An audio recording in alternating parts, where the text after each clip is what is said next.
네, 오늘 성경 말씀은 사도행전 시리즈 9번째 시간 모든 땅으로 흩어지니라 라는 제목으로 사도행전 8장 1절에서 6절 말씀 제가 봉독하도록 하겠습니다. 사울은 그가 죽임당함을 마땅히 여기더라. 그날에 예루살렘에 있는 교회에 큰 박해가 있어 사도 외에는 다 유대와 사마리아 모든 땅으로 흩어지니라. 경건한 사람들이 스데반을 장사하고 위하여 크게 울더라. 사울이 교회를 잔멸할새 각 집에 들어가 남녀를 끌어다가 옥에 넘기니라. 그 흩어진 사람들이 두루 다니며 복음의 말씀을 전할새 빌립이 사마리아 성에 내려가 그리스도를 백성에게 전파하니. 같이 읽겠습니다. 무리가 빌립의 말도 듣고 행하는 표적도 보고 한 마음으로 그가 하는 말을 따르더라. 아멘. 오늘 본문인 사도행전 8장부터는 복음의 지경이 점차 확장되는 것을 우리가 사도행전을 통해서 보게 됩니다. 예수님께서 제자들에게 명령하셨던 그대로 예루살렘을 넘어서 온 유대와 사마리아까지 복음이 전해지는 장이 바로 이 사도행전 8장부터 나타납니다. 그리고 복음이 확장되는 그 전환점에서의 중심 역할이 너무나도 놀랍게도 12사도가 아니라는 것이 우리가 보게 됩니다. 사도행전 10장에서 부정한 음식이든 그 보자기 환상 가운데 베드로에게 주님이 말씀하시죠. 일어나 먹으라. 이걸 먹을 수 없습니다. 아니다. 정결하다. 먹으라. 그 말씀을 듣고 그에 순종해서 이방인 백부장인 고넬료의 집에 찾아가 전도하는 베드로의 기사가 사도행전 10장에 나옵니다. 그러나 점차 복음 전파 사역이 이 12사도 중심에서 다른 인물로 바뀌어지는 것을 우리는 성경을 통해서 보게 됩니다. 너희 중 7을 택하라. 봉사하는 일을 7 집사에게 맡기고 우리는 오로지 기도와 말씀 사역에 힘쓰리라. 사도들이 이렇게 이야기했죠. 그런데 복음이 예루살렘을 넘어서 사마리아까지 가는데 핵심 역할은 사도가 아니라 오히려 이때 세워진 집사입니다. 사도행전 7장에서는 스데반 집사의 순교가 있습니다. 그리고 오늘 8장에서는 빌립 집사가 사마리아 땅에 전도하는 것이 기록이 되어 있습니다. 12사도 중에도 빌립이 있습니다. 그러나 7 집사 중에 하나인 빌립이 사마리아에 갑니다. 그래서 그곳에서 그리스도를 전합니다. 그때 더러운 귀신들이 나가고 소리 지르며 나가고 중풍병자가 일어나고 못 걷는 사람들이 낫는 큰 표적이 일어납니다. 하나님 나라와 예수의 이름을 믿고 사마리아 사람들이 빌립에게 세례를 받게 됩니다. 그리고 빌립에게 세례받은 사람들 중에 한 사람을 사도행전 8장은 소개하고 있습니다. 9절 말씀을 제가 읽겠습니다. 그 성에 시몬이라는 사람이 전부터 있어 마술을 행하여 사마리아 백성을 놀라게 하며 자칭 큰 자라 하니. 마술사 시몬이라는 사람이 있습니다. 자칭 큰 자입니다. 영어에서 보게 되면 somebody great이라는 바로 그런 사람입니다. 사마리아 사람들이 그를 따릅니다. 또 오랫동안 따릅니다. 그래서 그를 뭐라고 얘기하냐면 이 사람은 크다 일컫는 하나님의 능력이라고 사마리아 사람들이 이 시몬을 부릅니다. 거짓된 마술이죠. 근데 사람들은 어떻게 생각하냐면 그것이 하나님의 능력으로 비롯된 것인 줄 착각하는 겁니다. 하나님의 사람인 것으로 행세했던 바로 그 사람이 이 시몬인 것입니다. 근데 이 시몬에게 참으로 충격적인 그런 사건이 일어납니다. 그 사건은 뭐냐면 그 앞에 진짜가 나타난 거예요. 가짜가 아니라. 본인은 잘 압니다. 자기가 가짜라는 걸 잘 알아요. 그런데 빌립 집사가 행하는 그 기적은 도저히 자기가 할 수 없는 바로 진짜인 거예요. 말씀 가운데서 성령의 역사와 기적이 나타난 걸 본 겁니다. 그것을 보자 이 시몬이 빌립 앞에 무릎을 꿇고 그를 따르게 됩니다. 13절 말씀을 제가 읽겠습니다. 시몬도 믿고 그가 예수를 믿습니다. 그리고 세례를 받은 후에 진심으로 빌립을 따라다니며 그 나타나는 표적과 큰 능력을 보고 놀라니라. 성경은 이 시몬이 예수를 믿는 성도가 되었다 뿐만 아니라 전심으로 빌립을 따라다녔다라고 성경은 기록해주고 있습니다. 예루살렘에 있는 사도들이 사마리아에도 복음이 전해졌다 이 소식을 듣고 베드로와 요한 두 사도를 사마리아 땅에 보냅니다. 근데 두 사도가 도착해서 보니까 그 땅에 세례는 있는데 성령의 역사는 없어요. 그래서 성령 받기를 위해서 기도하는 장면이 나옵니다. 그 이유가 무엇인가 16절을 제가 읽겠습니다. 이는 아직 한 사람에게도 성령 내리신 일이 없고 오직 주 예수의 이름으로 세례만 받을 뿐이더라. 이에 두 사도가 그들에게 안수함에 성령을 받는지라. 빌립이 세례를 베풀 때는 성령이 임하지 않았습니다. 그런데 두 사도가 사마리아 땅에 도착해서 안수함에 비로소 성령이 임하는 이런 사건이 일어납니다. 왜 이렇게 다를까요? 사도와 집사이기 때문에 다를까요? 사도이기 때문에 그런 능력이 더 크고 집사이기 때문에 그렇게 능력이 나타나지 않았던 것인가요? 아니면 먼저 세례를 받고 나서 그 후에 나중에 성령이 임하는 것이 순서인 것인가? 여러분 어떻게 생각하십니까? 고넬료가 베드로로 통하여서 구원받는 사건이 사도행전 10장에 나옵니다. 베드로가 복음을 전합니다. 복음을 전할 때 고넬료와 함께 했던 사람들이 말씀을 듣는 가운데 성령이 임합니다. 그러니까 또 다른 사건이 아니라 말씀을 듣는 가운데 성령이 임한 것을 보고서 베드로가 그걸 보고 놀라서 이야기를 합니다. 이 사람들이 우리와 같이 성령을 받았으니 누가 능히 물로 세례 베품을 금하리요. 그리고 세례를 베풀게 됩니다. 이것을 통해서도 우리가 보게 되지만 세례와 성령의 역사에 있어서 어떤 순서가 정해져 있는 것이 아니라는 것을 우리가 보게 됩니다. 많은 신학자들은 이 두 사도를 통해서 성령이 임한 것은 사마리아와 유대의 특별한 역사적 배경 때문이다라고 해석합니다. 유대 사람들은 사마리아 사람들을 멸시하고 경멸합니다. 그 이유는 몇 가지가 있지만 그 중에 하나는 혈통적으로 사마리아 사람들은 이방인과 섞인 혼혈이라는 것이고요. 또 종교적으로도 예루살렘 성전이 아닌 그들만의 성전, 그리심산 성전을 두었고 구약 성경 중에서 모세오경을 제외한 나머지는 인정하지 않는 그런 이단적인 사람이라고 사마리아 사람들을 멸시했기 때문입니다. 이에 반해서 사마리아 사람들도 유대 사람들을 교만하다, 그들을 싫어합니다. 하나님은 예루살렘 교회와 이 사마리아 교회가 가지고 있는 지역적인 갈등, 이 갈등을 넘어서 하나됨을 원하셨기 때문에 두 사도를 통해서 성령이 임하는 사건을 보여주셨다라는 것이 많은 신학자들의 견해입니다. 수백 년 동안 내려온 두 지역의 갈등이 있습니다. 반목이 있습니다. 근데 주님의 교회에서만큼은 하나 되기를 원하셨다. 그래서 복음 전하는 일은 빌립 집사를 통해서 담당하게 하셨지만 성령이 임하고 교회가 세워지는 과정 가운데 사도가 함께 동역하게 하신 것이다.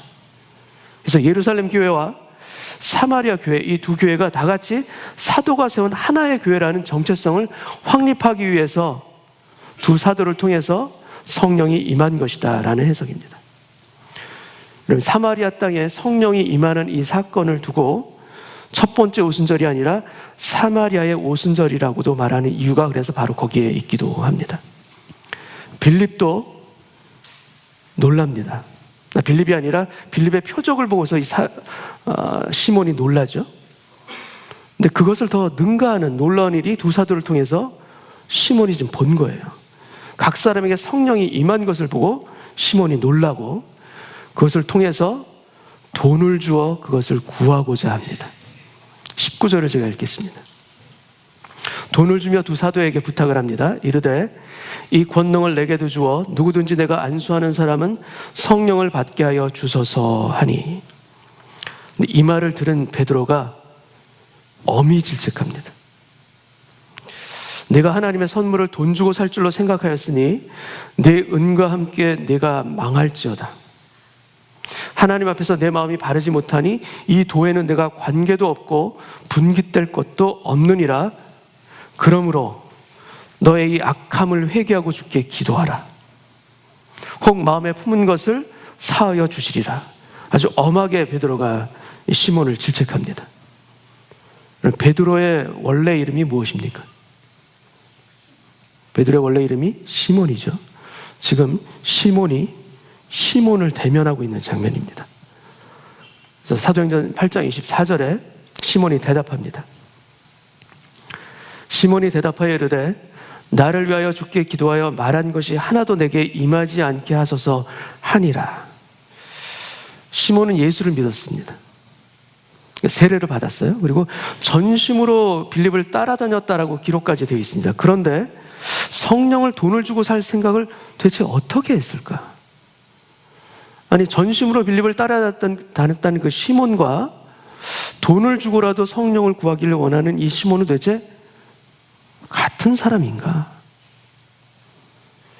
마술사 시몬은 내가 잘못하였습니다, 이렇게 회개하는 모습이 성경에 기록되어 있지 않습니다. 다만 뭐라고 얘기하냐면 나를 위해서 기도해 주십시오. 당신이 말한 것이 그 무서운 것들이 하나도 내게 임하지 않도록, 내게 닥치지 않도록 나를 위해서 기도해 주십시오. 이 부탁만 합니다. 그래서 시몬이 이후에 회개를 했는지 아니면 회개하지 않고 그대로 됐는지 우리는 전혀 알 수가 없습니다. 이 시몬을 보면서 우리는 신앙의 본질에 대해서 한번 다시 생각하게 됩니다. 신앙의 본질이 가지고 있는 방향, 그 방향이 다르다는 것을 우리가 생각할 수가 있습니다. 빌립의 신앙의 방향과 이 시몬의 신앙의 방향이 완전히 다릅니다. 반대의 방향을 가지고 있습니다. 도표를 통해서 한번 우리가 보겠습니다. 빌립은 전도자입니다. 성경에 전도자라는 호칭이 처음으로 나타난 사람은 바로 빌립입니다. 그리고 시몬은 마술사입니다. 그리고 성령을 대하는 관점이, 빌립은 그것이 하나님의 선물이에요. 하나님이 주신 것이에요. 근데 그것에 반해서 시몬은 그것이 거래의 대상입니다. 사고자 하는 대상이에요. 여러분, 성직 매매라는 이 단어가 바로 시몬입니다. 중세시대 돈을 주고 성직을 매매한 것을 일컫는 말이 바로 이 시몬이죠. 그런데 이 마술사 이 시몬에서 유래한 단어가 바로 이 시몬이에요. 돈을 주고 성직을 거래하는 이 시몬이는 중세시대 너무나도 많았습니다. 근데 중세시대뿐만 아니라 안타깝게도 현대에도 이와 유사한 일들이 일어나고 있는 현실이 우리 가운데 있기도 합니다. 우리가 이 성령을 선물이라는 관점에서 보면 중요한 것이 무엇인가 하면 바로 은혜예요. 주신 것에 대한 은혜, 그리고 그 은혜에 대한 감사가 잔잔히 그 아래 흐르고 있게 됩니다. 그리고 그 중심의 영역에 뭐가 있냐? 그리스도가 있을 수밖에 없습니다. 그리스도부터 받는 은혜, 중심이 그리스도입니다. 그런데 거래라면 중심이 그리스도가 아니라 바로 내 자신입니다. myself예요. 우리는 시몬처럼 돈을 주면서 직접 거래하려는 신앙을 가진 분들은 이 자리에 없는 줄로 제가 믿습니다. 그런 거는 아니죠. 그런데 제 자신 안에도 가만히 보면은 시몬의 마음이 있어요. 거래하려는 그 마음이 제 안에도 있더라고요. 대표적으로 우리의 기도가 거래일 수 있습니다. 우리 기도가 거래. 주님, 이 기도 안 들어주시면 아시죠? 주님, 그래서 말씀인데요, 이 기도 들어주시면 제가 헌신하겠습니다. 이 기도 응답해 주시면 제가 봉사할게요. 이런 기도 있습니까? 없습니까? 없으시죠? 있더라고요. 근데 만일 여러분 이렇게 기도했는데 그 기도 안 들어주시면 여러분 어떻게 되세요? 안 들어주셨어요, 그 기도를. 그럼 어떻게 될까요? 저도 안 해요. 저도 할 마음이 다 사라졌어요. 혹시 이런 일 없으십니까? 그런 일이 없다 하더라도 조금 다른 식의 거래는 또 있을 수가 있어요. 주님, 제가 기도하는 것 안 들어주셔도 그것도 하나님의 뜻으로 제가 인정합니다. 하나님의 뜻이 계시겠죠. 그런데 주님, 그 기도 안 들어주시니까 저 지금 이렇게 시들시들하게 말라가는 거 보이시죠? 힘이 다 빠져있는 것 보이시죠, 주님? 저 살아갈 소망이 없어요.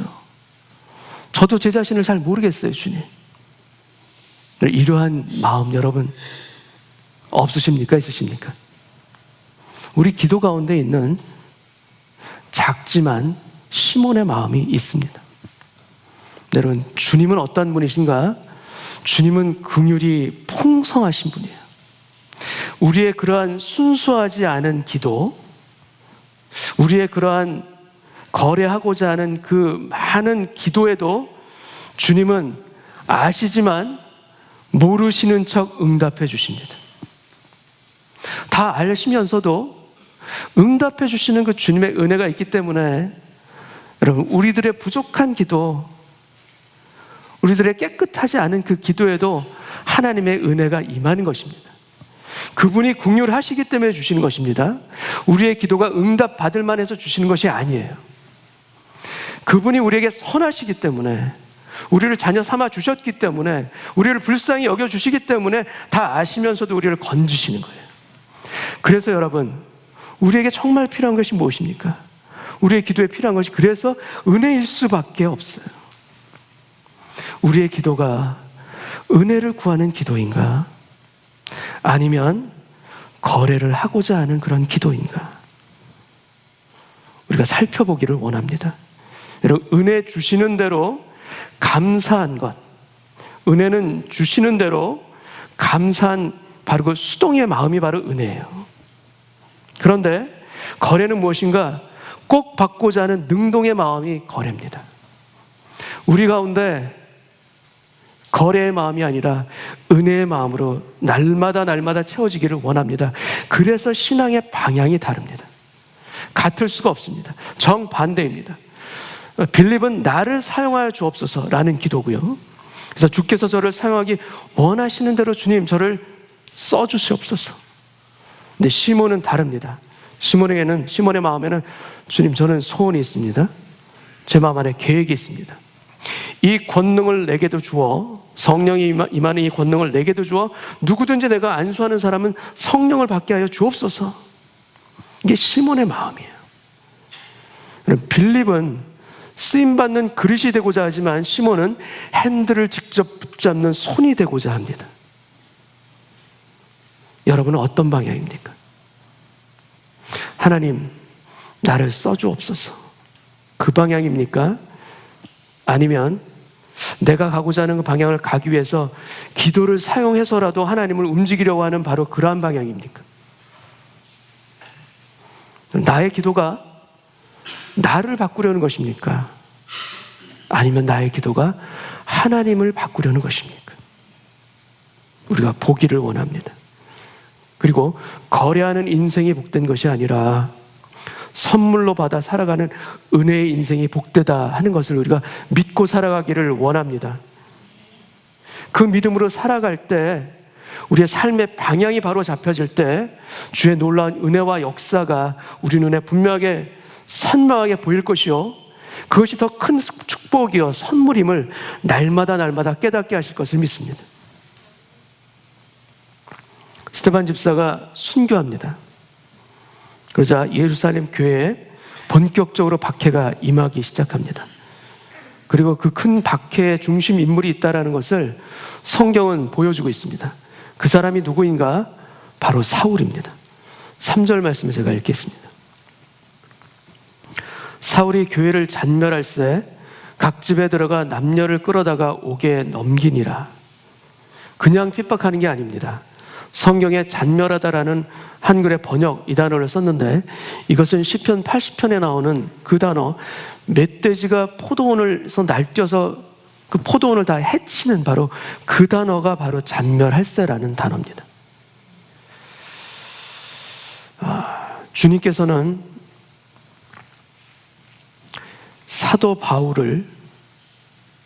사울에서 바꾸셨습니다.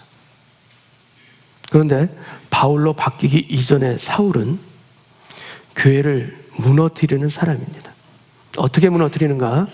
각 집에 들어가, 영어 표현에 보면 from house to house, 집집마다 들어가 남자뿐만 아니라 여자까지도 끌어다가 옥에 가두는 그러한 모습이 사울의 모습입니다. 2절을 보게 되면 스데반 집사의 죽음을 슬퍼하는 사람들이 등장합니다. 2절을 제가 읽겠습니다. 경건한 사람들이 스데반을 장사하고 위하여 크게 울더라.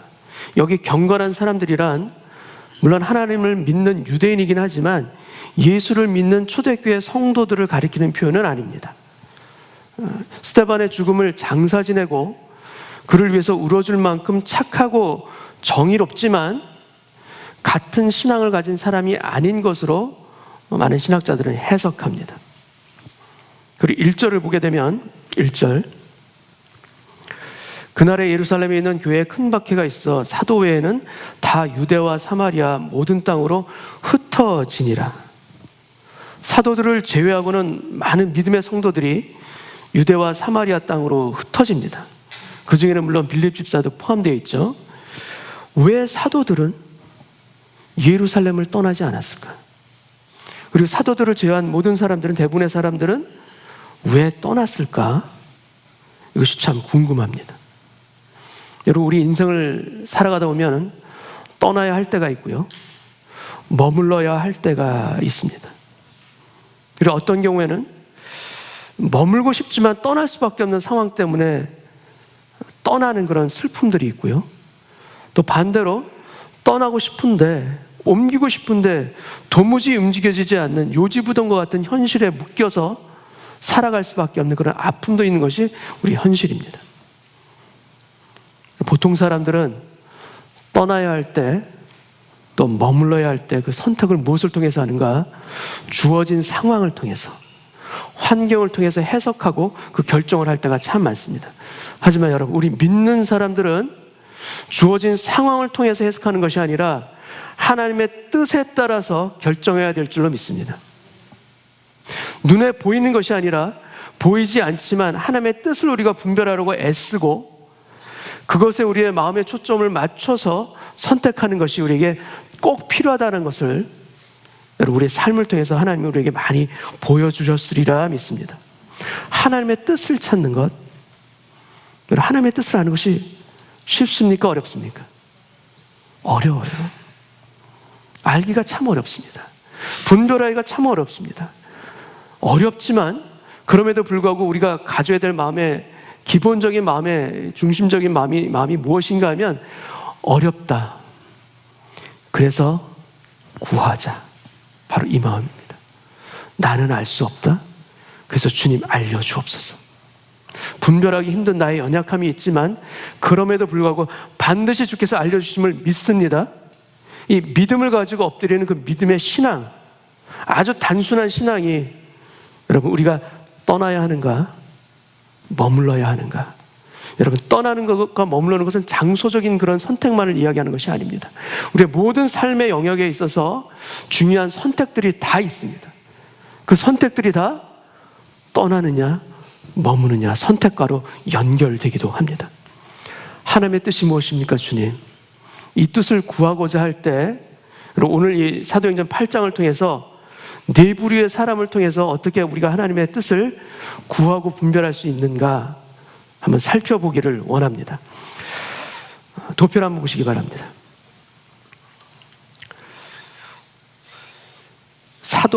사울이 있고요, 경건한 사람들이 있고요, 그다음에 사도가 있죠. 그리고 흩어진 사람, 이 네 부류의 사람들이 나옵니다. 이 사람들 중에서 누가 하나님의 뜻을 따른 사람들인가 보기를 원합니다. 여러분, 사울은 교회를 잔멸하기 위해서 멧돼지가 포도원을 짓밟듯이 그렇게 박해한 사람입니다. 근데 사울이 왜 이런 일을 했을까요? 왜 교회를 핍박했을까요? 그 이유는 그것이 하나님의 뜻이라고 생각했기 때문이에요. 교회를 박해하는 것이 옳다, 하나님 안에서 옳다라고 믿었기 때문에, 확신했기 때문에 사울이 교회를 박해한 것입니다. 여러분, 우리들 안에도 이러한 일들이 일어납니다. 내가 옳다라고 여기지만 여러분, 실제는 것이 옳은 것입니까? 아닙니까? 하나님 안에서 옳지 않은 거예요. 잘못 믿은 거예요. 잘못 깨달은 거예요. 여러분, 하나님 안에서 옳은 일, 그 자리에 우리가 바로 서기를 원합니다. 내가 옳다 여기는 것이 하나님의 뜻으로 하나로 혼동하는 일들이 우리 가운데 있지 않기를 원하고, 늘 주님께 여쭈어서 바르게 분별할 수 있는 겸비한 마음을 가질 때 우리의 어리석음을 깨우치는 하나님의 역사가 나타날 줄 믿습니다. 경건한 사람들, 이 사람은 스데반에서 좋은 일을 했던 사람들이죠. 근데 그들도 어떤 사람인가? 하나님을 믿지만 주님 안에서 또 성령 안에서 그 방향을 인도함 받아 살아가는 사람들이 아니라 자신의 기준과 방식대로 살아가는 사람들입니다. 세상적으로 볼 때 기부도 하고요, 난민을 돕기도 하고요, 이렇게 멋있는 그런 선택들과 행동하는 사람들이지만, 여러분, 주님을 모르면 어떤 삶을 살게 되는가? 자기 의로 살아갈 수밖에 없어요. 자기 판단으로 결정할 수밖에 없어요. 주님의 뜻이 온전한 뜻을 분별하려고 애쓰는 사람과 관계가 없는 그 길로 가는 사람, 바로 경건한 사람들의 길이기도 합니다. 세 번째는 사도들입니다. 여러분, 사도들은 굳건한 결단 가운데 그 위험한 예루살렘에 남아 있습니다. 떠나지 않고 그것을 지킵니다. 아직 예루살렘 교회의 역할이 남아있다는 것을 그들이 깨달았고, 하나님이 그들로 하여금 아직 떠나라는 말씀을 하시지 않았기 때문에 그들이 그곳에 있었다라고 믿습니다. 여러분, 하나님의 뜻을 따라 사도들은 순교를 각오하고 예루살렘에 남아 있습니다. 그리고 나머지 사람들은 어떻게 됩니까? 흩어집니다. 떠납니다. 네 번째 사람, 부류 흩어진 사람들입니다. 여러분, 저는 사도들도 하나님의 뜻을 따른 사람들이지만 이 흩어진 사람들도 하나님의 뜻 가운데 있다라고 믿습니다. 물론 이 흩어진 사람들은 사도들만큼 확고한 신념 가운데 일을 걷는 게 아니에요. 확신이 없어요. 두려움이 있어요. 아니, 어떻게 보면 예루살렘을 떠나는 것이 아니라 도망치는 것 같은 모습으로 보여지는 그 연약한 가운데 가는 길 맞아요. 연약한 선택인데, 두려운 선택인데, 그 길 가운데 하나님의 뜻 가운데 벗어나지 않고 그들은 걸어가고 있습니다. 그 두려움 가운데 그들이 행했던 그들의 발걸음이 하나님의 뜻과 어긋나는 길로 가지 않았다라는 것을 사도행전 8장 4절 말씀은 보여주고 있습니다. 4절 말씀.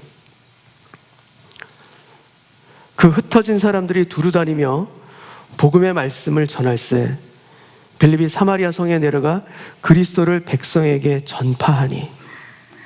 흩어진 사람들이 하는 일이 무엇입니까? 복음을 전하는 거예요.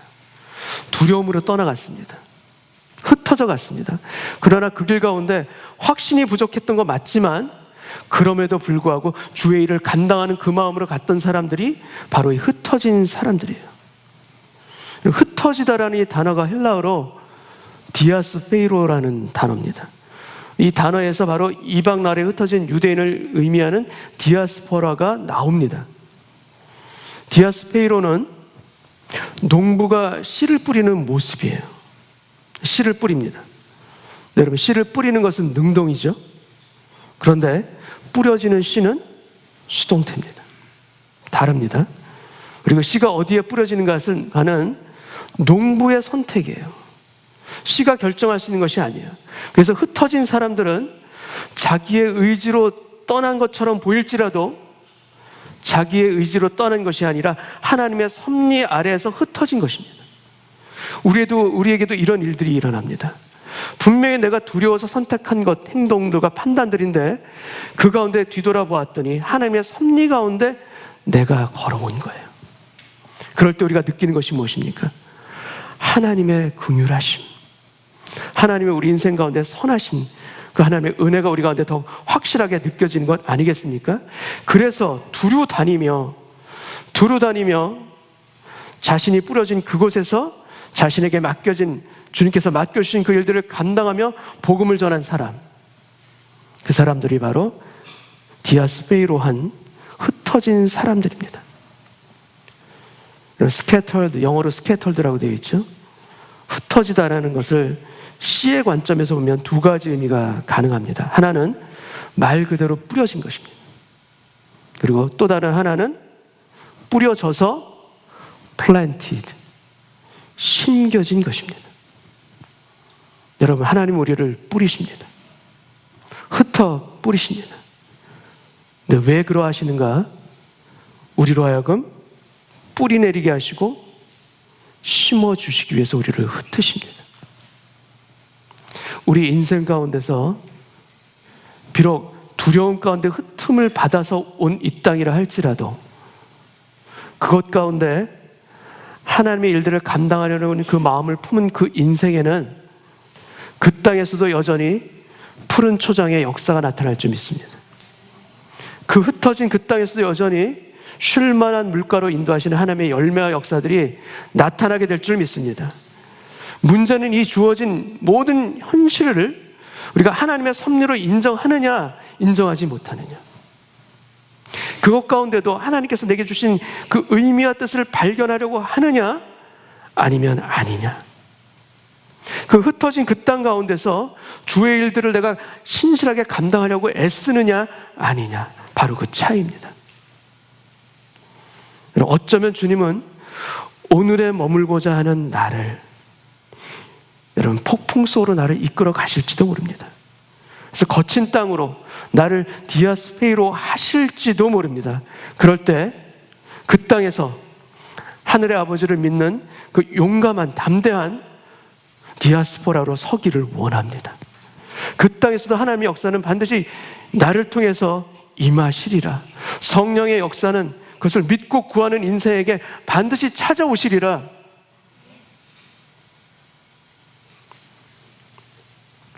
여러분, 나보다 더 나를 잘 아시는 분이 계십니다.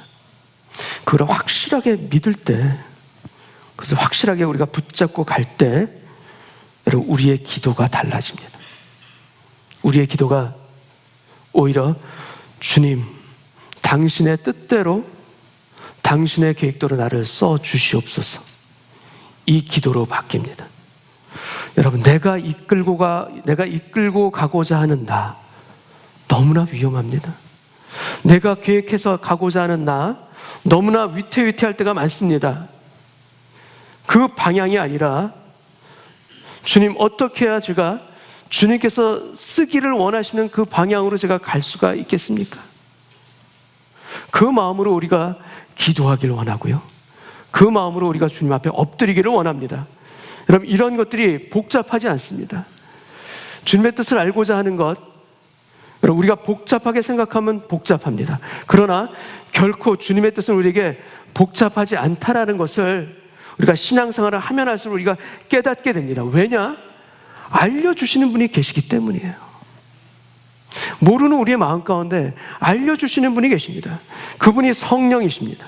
우리 내면에서 역사하십니다. 우리 안에 내주하시면서 주의 말씀을 생각나게 하시기도 하고, 내가 가야 될 방향을 이끌고 가기도 하시기도 하고, 내가 가서는 안 되는 곳으로 내 발걸음을 가지 않도록 막아서기도 하시고, 내가 들어야 될 말씀을 예배 가운데 듣기도 하시고, 내가 만나야 될 사람을 만남의 축복을 통해서 만나기도 하시는 그 성령님의 역사, 그분이 알려주십니다.